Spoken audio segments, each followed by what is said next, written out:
Welcome back to Bruins game breakdown. Boston Bruins lose 6-0. Yeah, Boston loses 6-0. 6-1 with the shorthanded garbage time goal. I do whatever you want to do with that. This is going to be a... How do I want to phrase this? No, that's not the right word. This isn't going to be the eulogy. Just because... Well, I mean, there shouldn't be one.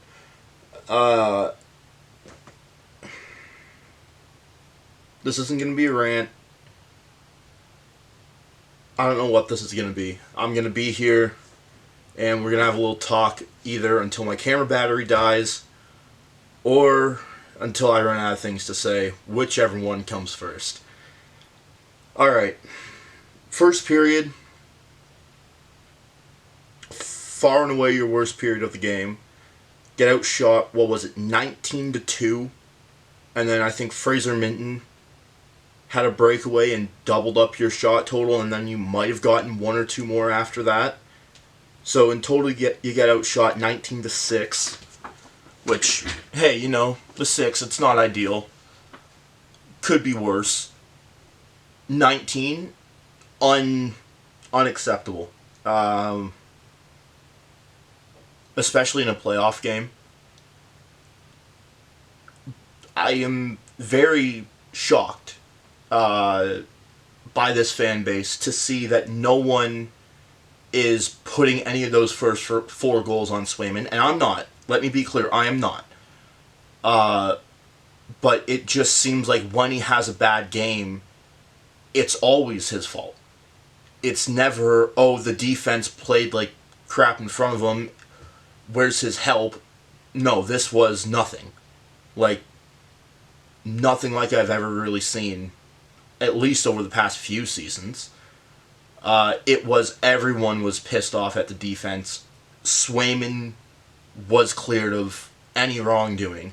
And then even after what happened later in the game, which we should be able to get to, again, like I said, depending on which one comes first, everyone said, yeah, he's in the right for that. So, you give up one 5 minutes in. Hey ho, what are you going to do? And then before the first goal notification can even come across the screen, you've given up two more. Yeah, just a terrible first period. I'm not one to question coaching decisions because they're in the locker room and I'm not. Why was Mason Lohrei out for Jordan Harris? At the very least, when you have Jokiharju in, Jordan Harris did not have a good game in this one. He was defenseman 6 of 6, and it was not close, unfortunately. Would Jokiharju have been any better? No. Has Jokiharju played more NHL games and had more experience? Yes. Why are you putting in someone making their playoff debut who, if I'm not mistaken, has less than 50 games of NHL experience? If he did, they're all last season. So they're all on a terrible team objectively. That last year's team was not good. I think we can all agree on that. Jokiharju doesn't come in, so you have $3 million sitting in the press box again. No, again's harsh, because these 6 defensemen have been working pretty good. Like I said, I haven't seen the issue that people have seen with Lindholm and Peak. That would be inclined to have Jokiharju slide in. So I'm fine with that, but why is Jokiharju not in? If you want to pull Mason Lohrei out so badly, it sounds like both lineup changes are being reverted back for next game. At least pre-game, that's what it sounded like. Next lineup change is James Hagen's out, Lucas Reichel in. This was for puck moving, which, again, I'm going to question. It seems like both might end up in this lineup on Tuesday for Game 5. I question that decision because why are you breaking apart the best line you've had? No. I know they haven't scored. Don't tell me, oh, well, they haven't scored any goals. Why are you saying that they've been the best line? Defensively, offensively, they've been the best line. They've been, at the very least, they've been the most consistent.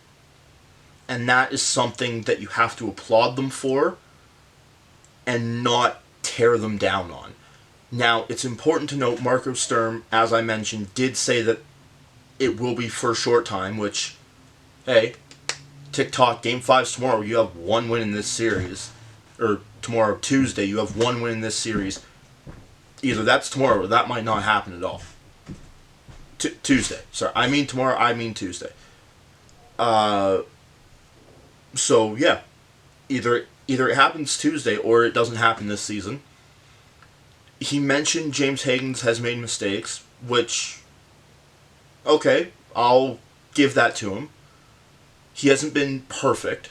He's also fresh out of college. He played 7 AHL games, which, let's be real here, if you've looked at the AHL standings as of late, were, like, kinda meaningless. Boston or Providence was either getting first or second the entire time. Wilkes-Barre, I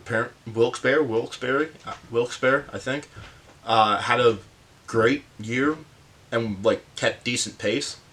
They were 1-2 all year long. So okay, that makes sense. He's been making mistakes. Still less than 10 AHL games under his belt.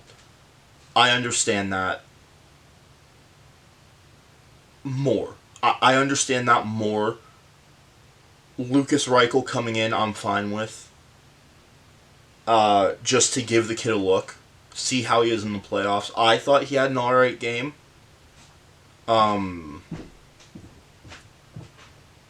Yeah. Victor Arvidsson went down with an injury. Upper body concussion, maybe.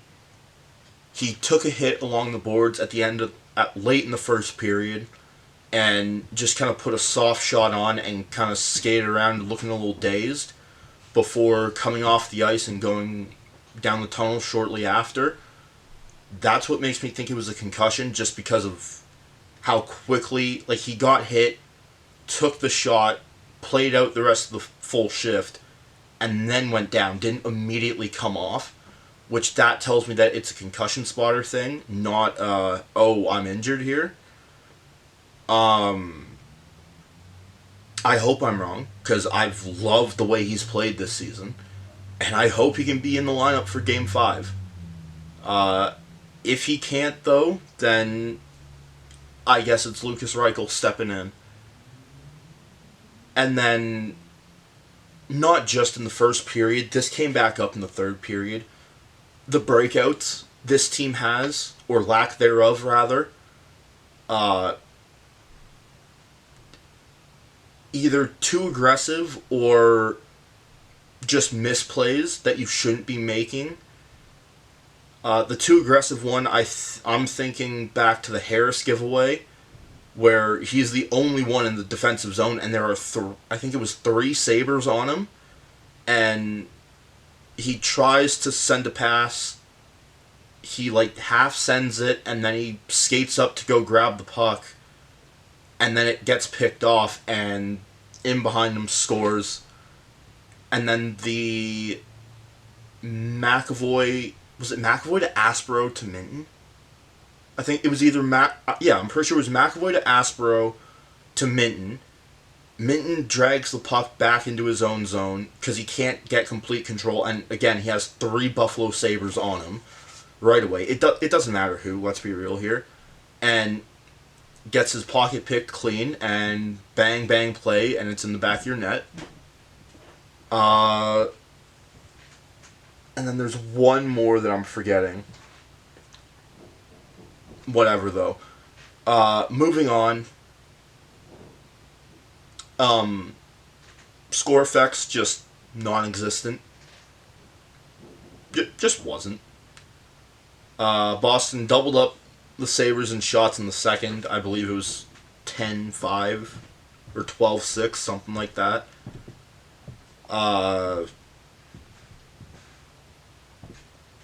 Yeah, second period was just kind of meh.